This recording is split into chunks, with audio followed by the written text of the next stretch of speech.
Hey, Chuck Holton here. October's National Cybersecurity Awareness Month. And unlike National Biscuit Month, that's something we should actually take note of because cybercrime is becoming a huge problem around the world. In 2017 alone, it's estimated that cybercrimes like ransomware and identity theft cost the global economy more than $600 billion. And that number keeps rising.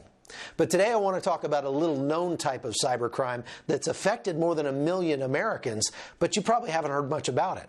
They're called relationship or romance scams, and they're actually very common. They allow criminals in far-off countries, in places like Africa or the Philippines, to take advantage of the goodwill of hundreds of thousands of Americans every year.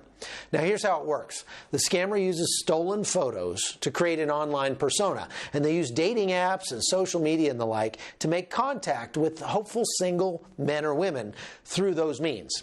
Now, they might spend 6 months or more gaining the person's trust, but they learn as much as they can about them in that time, about their families, and especially about their finances.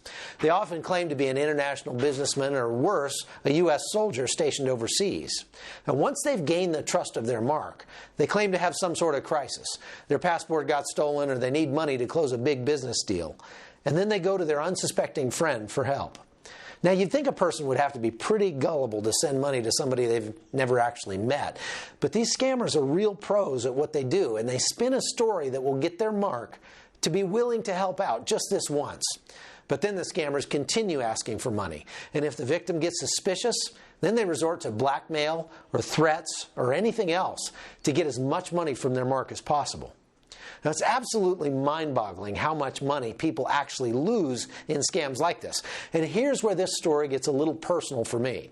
Now, I hear from women on just about a monthly basis who have been scammed by bad guys using my photos, stolen from my Facebook page or somewhere else on the internet. But by the time women figure out who I am, it's usually too late. This week alone, I've received 3 such messages, and one of the women claims to have lost $3,500 to the scammers.